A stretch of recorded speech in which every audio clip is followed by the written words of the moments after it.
Hi friends, அனைவருக்கும் வணக்கம். இன்றைக்கி கலையின் சமையலில் நம்ம பார்க்க போகிற ரெசிபி ரொம்ப சூப்பரான ரெசிபிங்க. அது என்னென்னா வெஜ் சீஸ் பீஸாங்க. இது நம்ம கடைகளில் வாங்குறதுக்கு பதிலாக நம்ம வீட்டிலையே ரொம்ப ஈஸியாக செய்யலாங்க. அது கண்டிப்பாக உங்களுக்கு பிடிக்கும். அது எப்படி செய்யலான்னு பார்க்கலாம். அதுக்கு முன்னே கலையின் சமையலை சப்ஸ்கிரைப் பண்ணாதவங்க சப்ஸ்கிரைப் பண்ணிக்கோங்க. அதுவும் நம்ம இது மைக்ரோ ஓவன் கிடையாது. நம்ம இட்லி பாத்திரத்துலேயே எப்படி ஈஸியாக செய்யலாம் அப்படின்னு சொல்லிட்டு நம்ம பார்க்கலாங்க.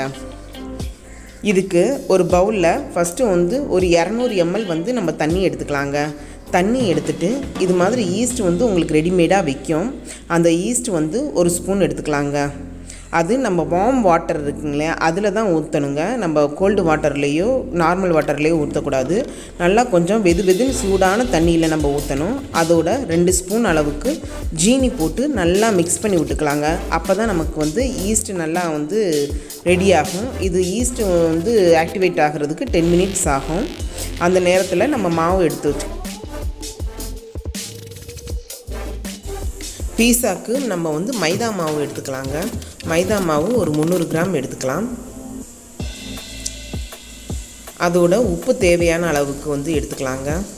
ஒரு 2 ஸ்பூன் அளவுக்கு ரிஃபைண்ட் ஆயில் விட்டுக்கலாம். விட்டு நம்ம ஃபஸ்ட்டு நல்லா மிக்ஸ் பண்ணி விட்டுக்கலாங்க.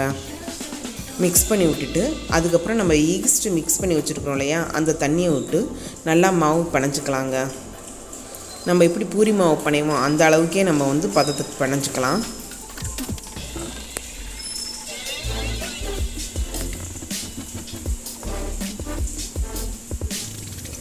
இப்போ நல்லா மாவு மிக்ஸ் பண்ணி விட்டுட்டு நம்ம ஒரு பிளேட்டில் வச்சு நல்லா மிக்ஸ் பண்ணி விட்டுக்கலாங்க. நம்ம உள்ளங்கையை வச்சு நம்மளை அழுத்தி நம்ம திரட்டினோன்னா தான் நமக்கு அந்த டோ வரும்போது ரொம்ப சாஃப்டாகவும் ஃப்ளஃபியாகவும் வருங்க. இது மாதிரி நமக்கு பந்து மாதிரி திரண்டு வந்துருச்சுன்னா இதுக்கு மேலே நம்ம ரிஃபைண்ட் ஆயில் விட்டு நல்லா எல்லா பக்கமும் காஞ்சி போகாமல் இருக்கிறதுக்காக எண்ணெயை தடவி நம்ம மூடி வச்சிடலாங்க. இந்த மாவு குறைஞ்சது 1.5 மணி நேரத்துலேருந்து 2 மணி நேரம் வரைக்குமே ஊறன்றதுக்கு டைம் ஆகுங்க. அப்போ தான் நமக்கு இந்த மாவு டபுள் ஆகும். நமக்கு நல்லா பெருசாகி கிடைக்குங்க ஊறிட்டு. இப்போ நம்ம பீஸா சாஸ் எப்படி தயாரிக்கலான்னு பார்த்துக்கலாம். அதுக்கு தக்காளி ஒரு 4லேருந்து 5 தக்காளி, நான் மீடியம் சைஸ் தக்காளி தாங்க எடுத்திருக்கேன். அதுக்கு சென்ட்ரு பகுதியை நம்ம ரிமூவ் பண்ணிவிட்டு பின்னாடி பேக் சைடில் இது மாதிரி 4ஆக லைட்டாக கீறிக்கலாங்க. நம்ம கீறிட்டோன்னா தான் நமக்கு தோல் உரிக்கிறதுக்கு, நமக்கு ஸ்கின் ரிமூவ் பண்ணுறதுக்கு ஈஸியாக வரும். அதனால் எல்லா தக்காளியிலையும் இது மாதிரி நம்ம சென்ட்ரு பகுதியை மட்டும் ரிமூவ் பண்ணிவிட்டு தக்காளியை பின்னாடி 4ஆக கீறி விட்டுக்கலாங்க. ரொம்ப ஆழமாக இல்லாமல் மேல் வாக்கிலேயே நம்ம கீறி விட்டுக்கலாம். கீறி விட்டுட்டு எல்லா தக்காளியும் நம்ம கொதிக்க விட்டுக்கலாங்க.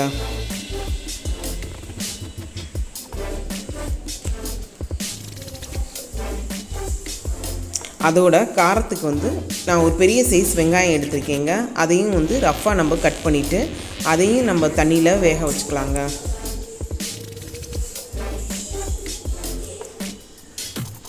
காரத்துக்கு காஷ்மீரி மிளகாயும் ஆட் பண்ணலாம். நான் நார்மல் மிளகாய் தாங்க எடுத்திருக்கேன். வரமிளகாய் ஒரு 8லேருந்து 10 மிளகாய் நம்ம எடுத்துக்கலாங்க. நம்ம காரத்துக்கு ஏற்ப எடுத்துக்கலாம். அதோட இந்த வெங்காயத்தையும் பெரிய வெங்காயத்தையும் போட்டு நல்லா வேக வச்சுக்கலாங்க. இது 5லேருந்து 8 நிமிஷத்துலேயே நல்லா வெந்துடும். வெந்ததுக்கப்புறம் இந்த தோல் எல்லாமே ஈஸியாக நமக்கு வந்துடுங்க. தோலெல்லாம் ரிமூவ் பண்ணிவிட்டு இது ஆறுனதுக்கப்புறம் நம்ம மிக்சியில் அரைச்சி எடுத்துக்கலாங்க. இப்போ ஃபஸ்ட்டு இந்த வரமிளகாவையும் வெங்காயத்தையும் நல்லா அரைச்சி எடுத்துக்கலாங்க. நீங்கள் காரம் ரொம்ப தேவையில்லை அப்படின்னு நினச்சிங்கன்னா அதனுடைய விதையும் ரிமூவ் பண்ணிடலாம். இப்போ நான் விதையோடு தான் போட்டிருக்கேன். இது மாதிரி ஃபஸ்ட்டு நம்ம வரமிளகாவை போட்டு அரைச்சி எடுத்ததுக்கப்புறம் நம்ம தக்காளியை போட்டு அரைச்சி எடுத்துக்கலாங்க. தக்காளியை அரைக்கும் பொழுது நம்ம ரொம்ப நைஸாக ஓட்டாமல் ஒன்றும் பாதியமாக நம்ம குறன்னு ஓட்டி எடுத்தோம்னா நமக்கு அந்த பேட்டர் ஸ்ட்ரக்சருக்கு ரொம்ப அழகாக இருக்குங்க. இப்போ ஒரு பேன் வச்சுட்டு அதில் ரிஃபைண்ட் ஆயில் 3லேருந்து 4 ஸ்பூன் விட்டுக்கலாங்க. எண்ணெய் நல்லா காயட்டும். எண்ணெய் காஞ்சதுக்கப்புறம் இது மாதிரி 4லேருந்து ஒரு 5 பல்லு பூண்டு நல்லா ஃபைனாக சாப் பண்ணி வச்சுருக்கேங்க. அதை போட்டு நல்லா வதக்கிக்கலாம். இது ஒரு 2லேருந்து 3 நிமிஷம் நல்லா வறுபடணுங்க. வறுபட்டதுக்கப்புறம் நம்ம அரைச்சி வச்சுருக்க அந்த தக்காளி, வெங்காயம், வரமிளகா சாஸை நம்ம ஊற்றிடலாங்க. விட்டு நல்லா கிளறி விட்டுக்கலாம். அதோட 2 ஸ்பூன் அளவுக்கு நான் வினிகரும் 2 ஸ்பூன் அளவுக்கு டொமேட்டோ கெச்சப்பும் எடுத்திருக்கேங்க. எனக்கு தக்காளியில் இருக்க புளிப்பே போதும், எனக்கு இது வேண்டாம் அப்படின்னு சொன்னால் நீங்கள் இதை வந்து ஸ்கிப் பண்ணிக்கலாம். எல்லாத்தையும் நல்லா மிக்ஸ் பண்ணி விட்டுக்கலாங்க. இப்போ வந்து இதோட வந்து 1 ஸ்பூன் வந்து பெப்பர் பவுடரும் 1 ஸ்பூன் வந்து all purpose powder oregano powder இருந்தாலும் கூட நீங்கள் இட்டாலியன் சீசனிங்கும் மிக்ஸ் பண்ணிக்கலாங்க. இதோட தேவையான அளவுக்கு உப்பு ஆட் பண்ணிவிட்டு எல்லாத்தையும் நல்லா மிக்ஸ் பண்ணி விட்டுக்கலாங்க. இது நம்ம எல்லாமே முன்னையே வேக வச்சதுனால இது வந்து ஒரு 2லேருந்து 3 நிமிஷம் நல்லா கொதிச்சா போதுங்க. இப்போ நமக்கு வந்து பீஸா சாஸ் வந்து ரெடி ஆகிடுச்சு. இது நம்ம வந்து செப்பரேட்டாக வந்து எடுத்து வச்சுக்கலாங்க. இது வந்து நூடுல்ஸில் செஷ்வான் நூடுல்ஸில் இதை வச்சு இந்த பேஸை வச்சு நீங்கள் நிறையா ரெசிபி செய்யலாங்க, சூப்பராக இருக்கும். அடுத்து நம்ம பீஸா பேக் பண்ணுறதுக்காக இட்லி பாத்திரத்தில் வந்து உப்பு போட்டு வச்சுக்கலாங்க. உப்பு போட்டு அதுக்கு மேலே வந்து ஒரு சின்ன கிண்ணம் வந்து நான் கவுத்தி வச்சுருக்கேங்க. இப்போ இந்த டோவும் வந்து நல்லா ஊறி வந்துருச்சுங்க. இப்போ நமக்கு தேவையான அளவுக்கு வந்து இந்த டோவை எடுத்துக்கலாங்க.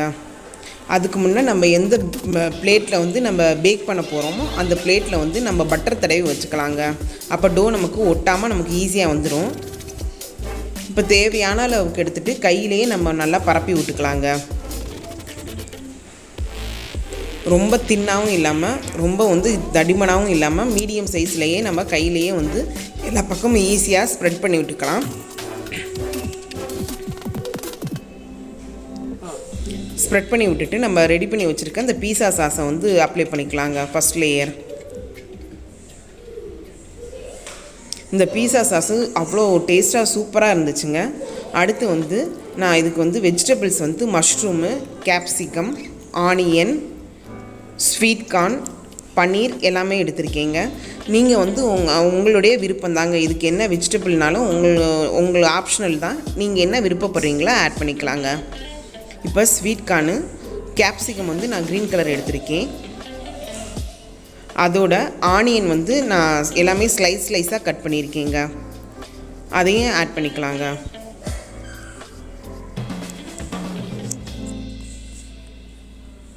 இதுக்கு மேலே வந்து சீஸ் வந்து மொசரில்லா சீஸும் செடார் சீஸும் எடுத்துருக்கேங்க.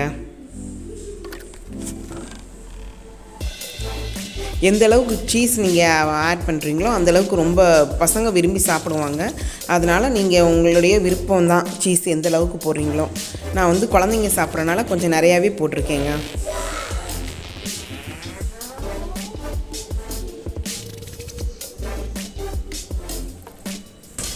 மேலே பன்னீர் கூட துருவி போடலாம். இதுக்கு மேலே வந்து நீங்கள் வந்து இட்டாலியன் ஹர்ப்ஸும் வந்து ஒரு லேயரும், சில்லி ஃப்ளேக்ஸ் ஒரு லேயரும் வந்து தூவி விட்டுக்கலாங்க. ஆலிவ்ஸ் இருந்தால் ஆலிவ்ஸும் நீங்கள் போடலாம். இப்போ வந்து இந்த இட்லி பாத்திரத்தை வந்து ஒரு 10 நிமிஷம் வந்து ப்ரீ ஹீட் பண்ணிக்கலாங்க. இட்லி பாத்திரத்தை ஒரு 10 நிமிஷம் வந்து ஃபுல் ஃப்ளேமில் வச்சு ஹீட்டு பண்ணிவிட்டு அதுக்கப்புறமேட்டு வந்து நம்ம பேக் பண்ணி எடுத்துக்கலாங்க. 15 நிமிஷத்துலேருந்து 20 நிமிஷத்தில் பேக் ஆகிடுங்க. இந்த ரெசிபி உங்களுக்கு பிடிச்சிருந்துச்சுன்னா மறக்காமல் கலையின் சமையலை லைக் பண்ணுங்கள், ஷேர் பண்ணுங்கள், சப்ஸ்கிரைப் பண்ணுங்கள். நீங்களும் வீட்டில் ட்ரை பண்ணுங்கள். Thank you friends.